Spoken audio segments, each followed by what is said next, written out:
Give me a minute, I would say it's always the worst thing to start these things. I fucking hate it.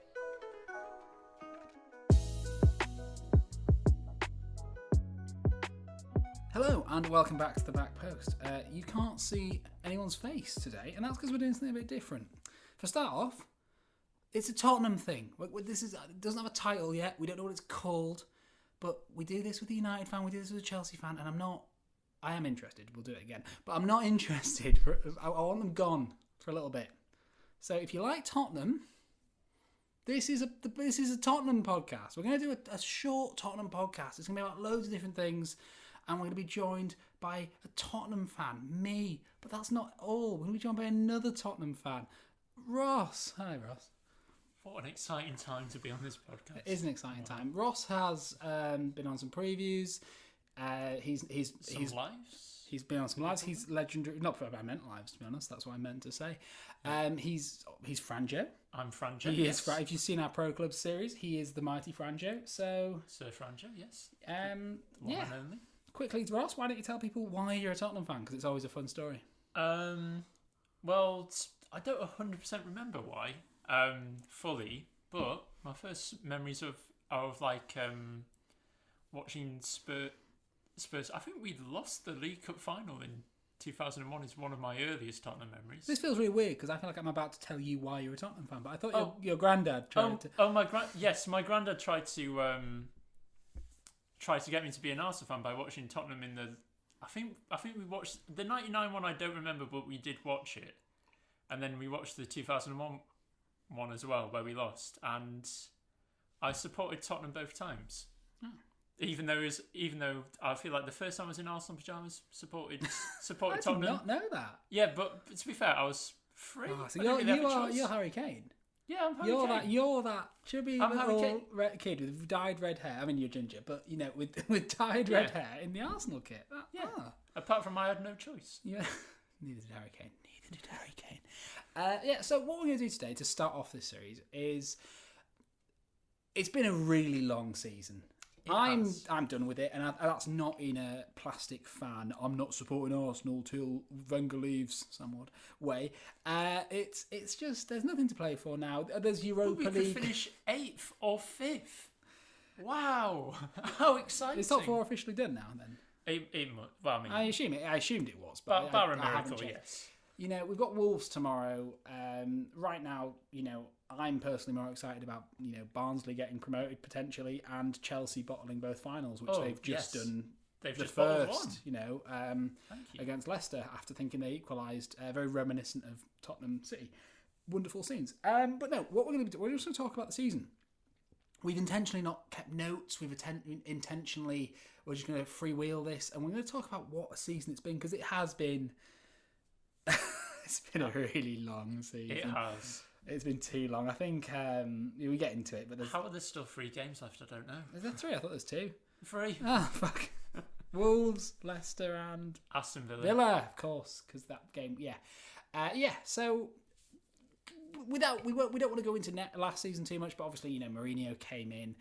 And he came in to assumably be part of Amazon Prime's documentary All or Nothing Tottenham Hotspur. That sort of feels like the vibe, doesn't it? Pretty sure that appealed to him. And what is your first memory of this season, Ross? What's the first thing that you remember? The first memory is probably quite an exciting transfer window. We were crying out for a centre defensive mid. Højbjerg came in, born leader. What more? Yeah, thinking ironically, we'll get into this, I'm sure, as the season progresses, but losing Kyle Walker-Peters, thinking of what we've had Southampton there. Yeah, we've done them for a kipper. Fucking idiots. We're going to get a better right back signing too, maybe not quite in this order, but Matt Doherty comes in. I liked it. You didn't. I hated it straight away. Wing back as a right back, no. Absolutely not. Well, I thought we might. Teams have seen success in that back 3. I mean, it was fun for the meme of him, to that awkward little face. Great transfer video, to be fair. Yeah. Vinicius, to be fair, looking back on it, he's done better than a lot of, he's done better than Janssen. He's done better than Janssen and Soldado, and he cost, a cheap loan Well, fee. yeah, so he's what, we won't really talk about him, but the real thing for me was, Joe Hart came in, that was confusing. Gazaniga's betrayal. Is there anyone else I'm missing before the two? I think there's Joe Rodon came in after, didn't he? That was exciting for me because I love Eric Dyer so much, but no Tottenham fan can feasibly really trust Eric Dyer anymore. But I think, for me, that's probably still the most exciting moment of the season for me. And it's a real shame to get that out of the way at such an early stage. But the duel... Well, we may have missed one transfer. Oh, Gareth Bale. That's what I'm about to sorry. say. You can cut that bit out. No, I can't. I'm about to say that's my most exciting moment of the season is Reguilon and Gareth Bale coming in. For me, that's... Have you felt excitement? There's been some wins. We'll get into those. But that's maybe the most excited I've been all season. Just a thought. I'm trying to think of anything.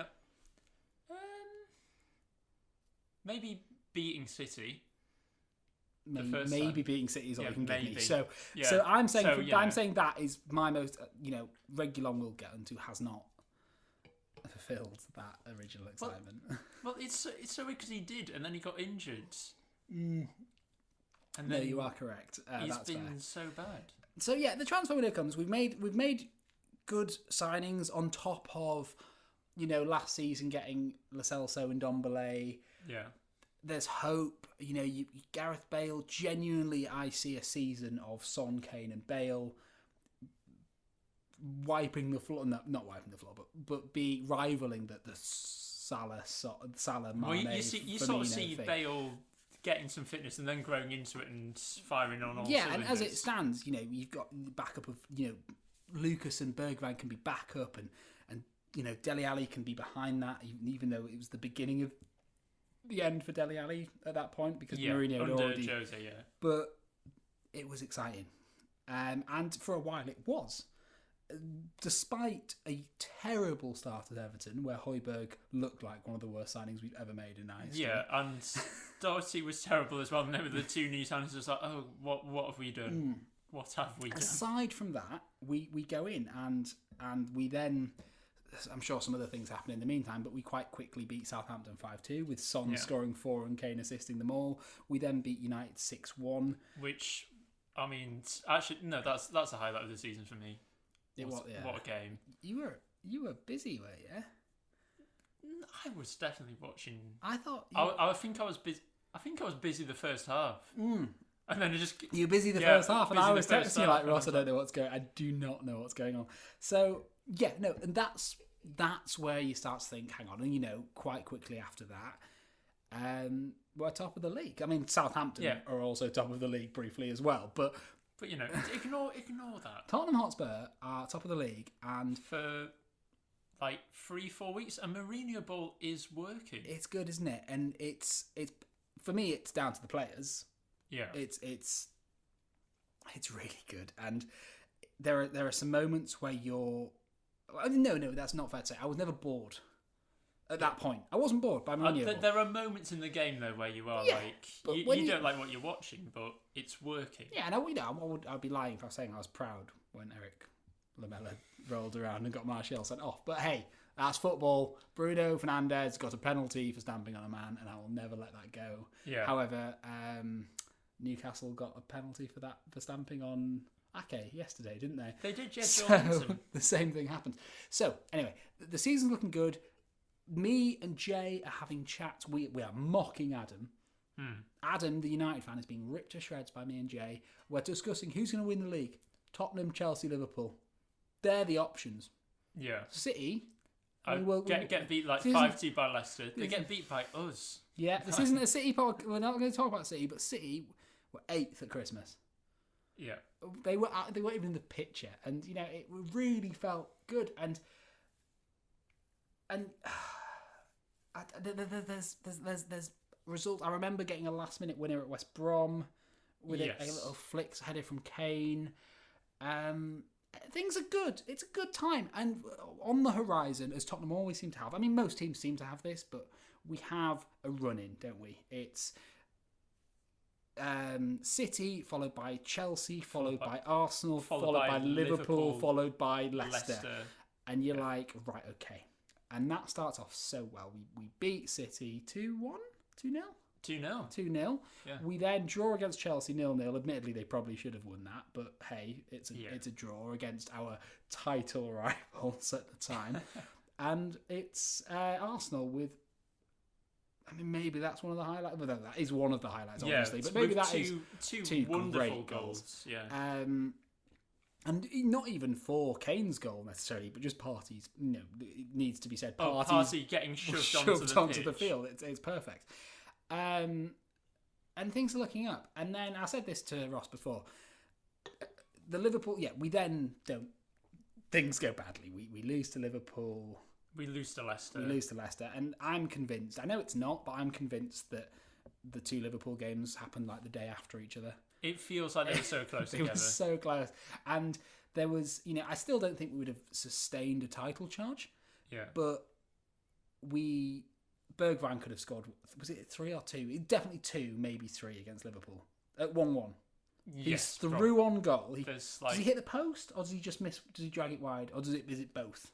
I feel like that was in like the first game, wasn't it? In the first game when we're top of the table, Bergwijn goes through. He misses 2 1-on-1s. Can't remember how, but he misses 2 1-on-1s, and Firmino ends up. And also at that point in the season, you're thinking, well, at least he's in the right positions. He's going to improve this season.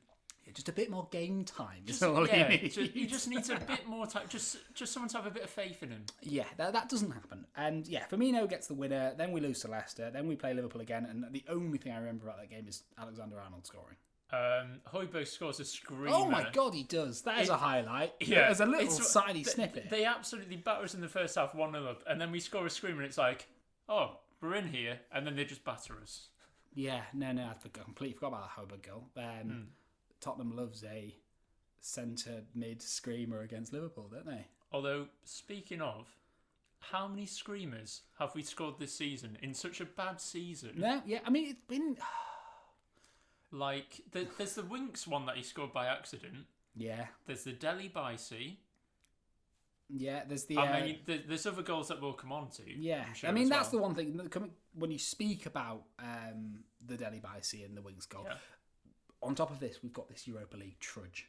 Yes. And oh my God, we will not talk about that too much, but we lose to Antwerp, and there's like a 3-3 against Lass. We have to go through qualify. I couldn't name you a qualifying side now before the group stages. We have to go through. I think it's 3 qualifiers we have to go to. So there's like Plovdiv in Bulgaria. There's Maccabi, somebody from Israel, and then there's another team that I can't remember. It was long. Yeah, I mean, Tottenham have played more games than anyone this season. There's no excuse for how badly we've done. But... there's no excuse, but like it was an insane amount of games. I think we could have played 8 games in 13 days or something insane if the Leyton Orient one hadn't been cancelled. Which, it's just mental. Yeah, and then there was all that scandal about Tottenham shitting on the small clubs, and remember, and it's like Oliver Hull, and it's like the Harry Kane sponsor. Harry Kane sponsor, and he's doing it again next season. Yeah. Mind is one of the things. And there's I can't remember what the other one is, but it's something to do with the troops, isn't it? Where it is. So anyway, we'll move on from the Europa League stuff. We're doing well, and then we do badly, and then there's a bit of a blur. There is a bit of a sort of like January, February is a bit of a blur. We're winning some games, we're losing some games. It's slowly becoming more, and I think there's no better word than turgid. Yeah, well, the fact that we can't remember the games. Yeah, that's not a good sign, is it? For me, the come out point of that. Yeah. Obviously, we've got. We finished top of the group in the end in the Europa. For me, the next game in my memory from this congested, horrible season is Palace. You sat in the garden with me, and we beat them 4-1. Oh yes, and that it was a lovely game. 2 goals and 2 assists from Kane. And I think every Tottenham fan at that point took a breath and went, "All right, we're back on track here. Yes, this is all right." This is looking good. I think Mourinho... We've conceded a goal and then haven't collapsed. Yeah. That's a good sign. And Benteke's just, as a side note, started just being a footballer again, which is nice for him. Good for him. Yeah, good for him. So, that's fine.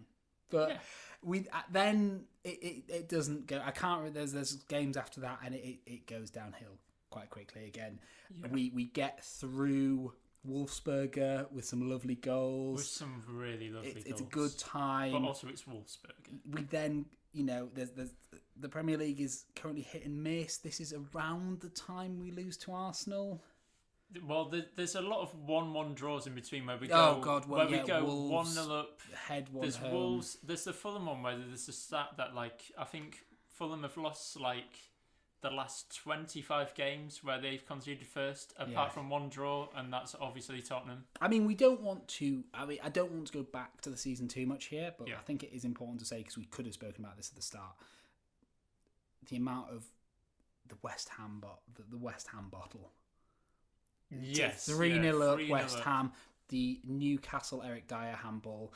When Tottenham were top, I do not think there's any scenario where we were good enough to win the league. However, when we were top by a point, we should have probably been 9 points clear. Yeah. Or something silly like that. Maybe 6 points clear. But that's what should have happened. Yeah, because in those two games it was such bad luck. There's been a lot of rule changes after Tottenham have lost a game due to rules. And then we've gone, that's not fair.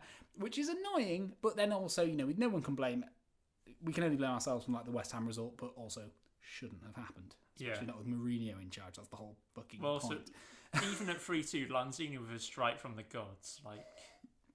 It's unbelievable. So anyway, back to the present. Yes. It's around this time we lose to Arsenal. It's not great.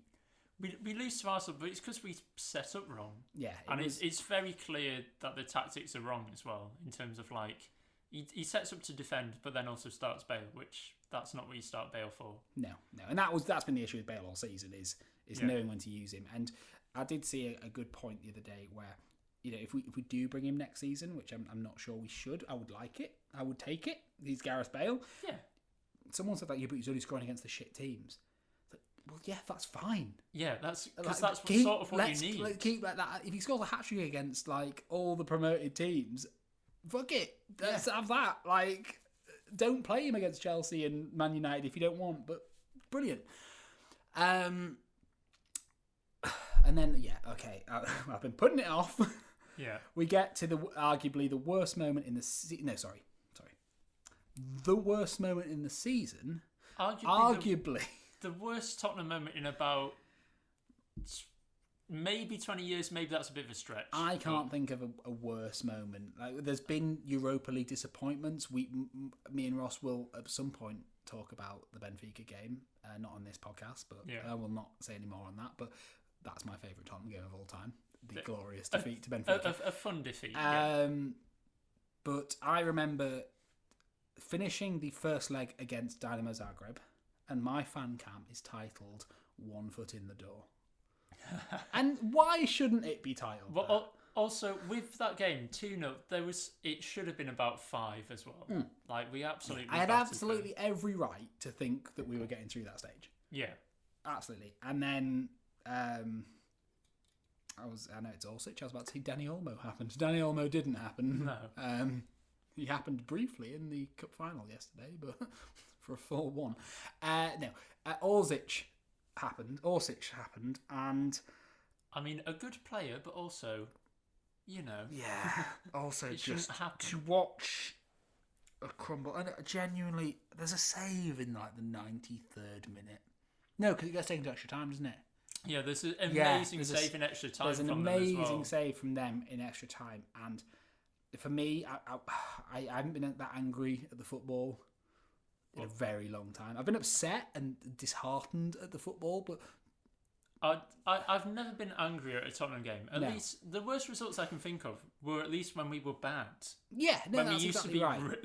We used to be mid-table. I mean, Harry Kane was on, Son got shunted on, I think, and Bale started, and you've got players like Dele Alli, and just to be ripped to shreds by Orsic. And I'll plead ignorance here. I said to Ross, well, maybe he's someone we should look at. And Ross was like, he's 28. And I was like, what the fuck? What do you mean? He's a good player, but also he's not a young, up-and-coming prospect that should be tearing teams apart. And the fact is that I could handle conceding 3. These things happen in football, but to not find one goal in 120 minutes. I think that's the frustrating thing. It's the performance against such an inferior team, and also like how Sissoko has gone from worst player in the team to GOAT to worst player in the team again this season. Yeah, I mean, it probably should have been his time after the Champions League final handball, shouldn't it? Yeah, that should have been his time. So then that happened, and I was furious, and then we bounced back again. I assume was it Villa? Maybe I feel like it was Villa when we beat Villa. I feel like did we lose more games before Villa? I don't even remember. No, I don't even know. That doesn't matter. And then it kind of brings us up to date in terms of Mourinho. Then goes. Probably should have gone earlier. What was the nail in Mourinho's coffin again? Zagreb should have been the nail. He should have gone then. Yes, absolutely. And he held on for about 4 or 5 more games. Yeah, whereas we had the Villa game, and then he must have lost a game after that, but I do not remember the game. And I think that no one can blame you. Like, me and Jay were speaking the other day, and we were talking about the fixture congestion at the moment and how it's becoming a bit of a chore to talk about the football so often. And I was there like, it's Newcastle City are on in an hour, and Joe was like, what? And I was like, I know. I only found that out an hour. Like, what the fuck? Yeah. An amazing game, but because there's been that much football. Yeah, Jay's been putting fan cams out, and people have been commenting. I didn't even know this game happened until I've seen your fan cam. Like, that's the level we're at now. So forgive us for not having all the details, but that's not what this is about. But it feels like the sacking felt wrong in terms of it was 6 days before a cup final. Of course. If there's any game he's going to win, it's going to be the cup final. Yeah, I mean, you disagree with me this, but I'm actually fully on board with getting rid of him because in that final we lost 1-0. It was late on. We could have nicked it. We were outplayed. Absolutely. Yes, but like the second half, we actually did all right, even though we didn't create many chances. We did all right. We could have nicked it. Yeah. But with Mourinho in there, we might have won. We might have won. I don't know this, obviously. Yeah. Obviously, I don't know this, but we would not have seen Gareth Bale. Unless you said he might be like, right, this is your fucking chance to prove me wrong. Yeah, but then that's really getting into hypotheticals. From what we've seen of Mourinho, Gareth Bale probably wouldn't have played. Dele Alli definitely wouldn't have played. Oh, definitely, yeah. So to give it a go and to go out to this mad Man City team that, spoilers, are no longer 8th in the Premier League. They're actually quite good now. Yeah, they're actually, is fine. And, you know, I think it was just weird timing. Like, yeah, sack him after the Zagreb game.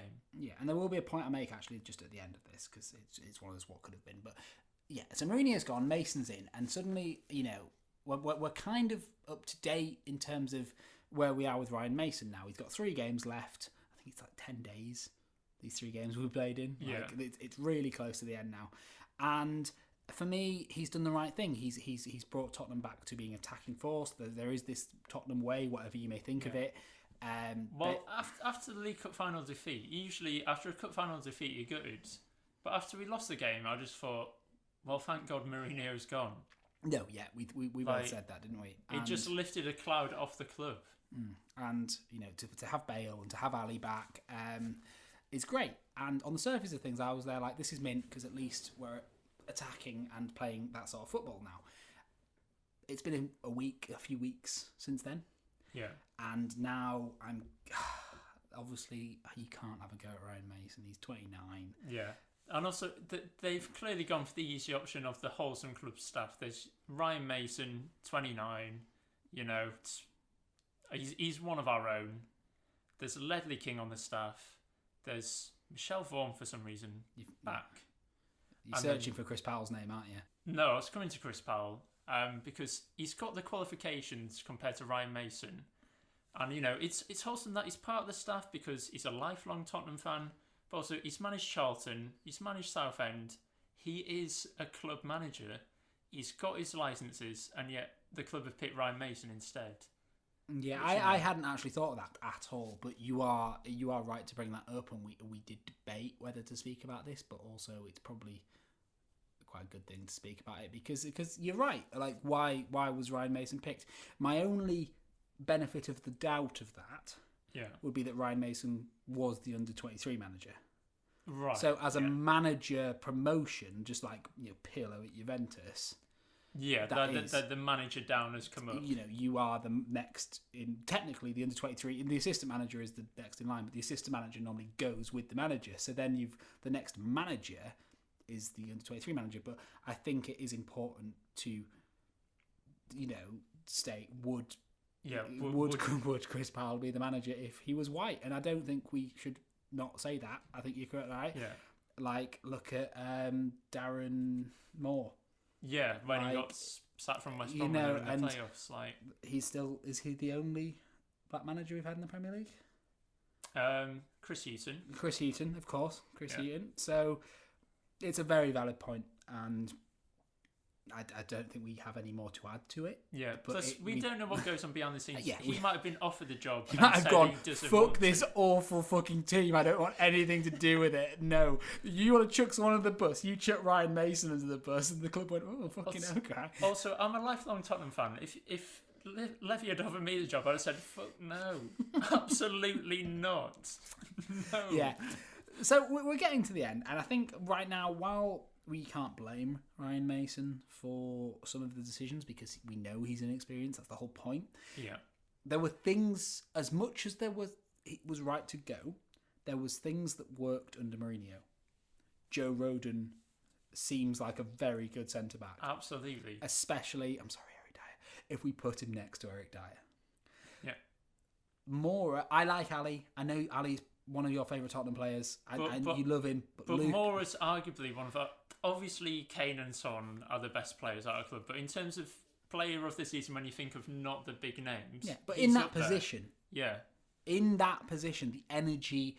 And Dele Alli has scored some good goals, and he's had some good times. Well, in the League Cup final, he could have got Laporte sent off. And obviously, as well, with Mason, the shunning of Ndombele is odd.